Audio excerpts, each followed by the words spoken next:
ನಮಸ್ತೆ. ಇವತ್ತು ನಾವು ಬೆಂಗಳೂರು ಪೇನ್ ಕ್ಲಿನಿಕ್ಗೆ ಕೆಲವು ಪೇಷಂಟ್ಸ್ ಬರ್ತಾರೆ. ಇದು ಗ್ರೋತ್ ಫ್ಯಾಕ್ಟರ್ ಕಾನ್ಸಂಟ್ರೇಟ್ ಅಥವಾ GFC ಥೆರಪಿ ಬಗ್ಗೆ ಅವ್ರ ಕೆಲವು ಡೌಟ್ಸ್ ಅನ್ನೋದು ಇರುತ್ತೆ. ಅದ್ರ ಬಗ್ಗೆ ಕ್ಲಿಯರ್ ಮಾಡೋದಕ್ಕೆ ನಮ್ಮ ಜೊತೆ ಡಾಕ್ಟರ್ ಹರಿಪ್ರಿಯಾ ಇದ್ದಾರೆ, myself doctor Ashiq. So doctor, most common ಆಗಿ ಪೇಷಂಟ್ಸ್ ಕೇಳೋದು, ಈ ನನಗೆ BP ಇದೆ, ಶುಗರ್ ಇದೆ, ಸೊ ಈ GFC ಥೆರಪಿ ಅನ್ನೋದು ನನಗೆ ವರ್ಕ್ ಆಗತ್ತಾ ಇಲ್ವಾ ಅಂತ. Most definitely, because BP sugar ಇರೋ ಪೇಷಂಟ್ಸ್ಗೆ ಪ್ರಯರ್ಲಿನೇ ನಾವು ಬ್ಲಡ್ ಟೆಸ್ಟ್ ಮಾಡಿ BP ಸಹ ಚೆಕ್ ಮಾಡಿ ಎಲ್ಲ ನಾರ್ಮಲ್ ಇದೆ ಅಂತ ಅಂದಮೇಲೆ ನಾವು ಮಾಡೋದು. ಆ್ಯಂಡ್ ಗ್ರೋತ್ ಫ್ಯಾಕ್ಟರ್ ಅನ್ನೋದು ನಿಮ್ಮದೇ ರಕ್ತ ತಗೊಂಡು ಪ್ಲೇಟ್ಲೆಟ್ ರಿಚ್ ಪ್ಲಾಸ್ಮಾ ಅಂತ ಇರುತ್ತೆ, ಅದನ್ನು ಕೊಡೋದ್ರಿಂದ ಆಲ್ ದ ಫ್ಯಾಕ್ಟರ್ಸ್ ನಾರ್ಮಲ್ ಇದ್ಮೇಲೆ ಈ ಥರ ಕೊಡೋದು ನಿಮಗೆ. ಸೊ ಇನ್ನೊಂದು ಮೋಸ್ಟ್ ಕಾಮನ್ ಕ್ವಶನ್ ಕೇಳೋದಾದ್ರೆ, ಈ GFC ಇಂದ ಸೈಡ್ ಎಫೆಕ್ಟ್ಸ್ ಇದೆಯಾ ಅಂತ.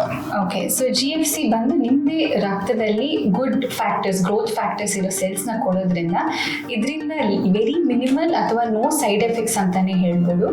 ಆ ಥರ ಆಲ್ರೆಡಿ ಏನಾರ ವೇರಿಯೇಷನ್ಸ್ ಇತ್ತು ಅಂದರೆ ನಾವು ಆ ಪ್ರೊಸೀಜರ್ನೇ ಅವತ್ತು ಮಾಡಲ್ಲ, ಸ್ವಲ್ಪ ದಿನ ವೆಯ್ಟ್ ಮಾಡಿಕೊಂಡು ಆದ ನಂತರ ನಾರ್ಮಲ್ ವ್ಯಾಲ್ಯೂಸ್ ಬಂದ ಮೇಲೆ ಮಾಡುವಂಥದ್ದು.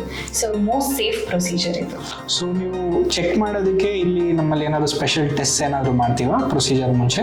ಡೆಫಿನೆಟ್ಲಿ ನಾವು ವೈರಲ್ ಮಾರ್ಕರ್ಸ್ ಅಂತ ಮಾಡ್ತೀವಿ, ಕಂಪ್ಲೀಟ್ ಬ್ಲಡ್ ಕೌಂಟ್ ಅಂತ ಮಾಡ್ತೀವಿ, ಜೊತೆಗೆ BP ಶುಗರನ್ನು ಚೆಕ್ ಮಾಡಿ ಅದರ ನಂತರನೇ ಮಾಡುವಂಥದ್ದು. ಸೊ ನಿಮಗೂ ಏನಾದರೂ ಈ GFC ಟ್ರೀಟ್ಮೆಂಟ್ ಬಗ್ಗೆ, ರೇಡಿಯೋ ಫ್ರೀಕ್ವೆನ್ಸಿ ಅಬ್ಲೇಷನ್ ಅಥವಾ ಯಾವುದೇ ಪೇನ್ ಮ್ಯಾನೇಜ್ಮೆಂಟ್ ಟ್ರೀಟ್ಮೆಂಟ್ ಬಗ್ಗೆ ಡೌಟ್ ಇದ್ದರೆ ಸೊ ಇಲ್ಲಿ ಕಮೆಂಟ್ ಮಾಡಿ, ನಮ್ಮ ಟೀಮ್ ನಿಮಗೆ ರಿಪ್ಲೈ ಮಾಡ್ತಾರೆ.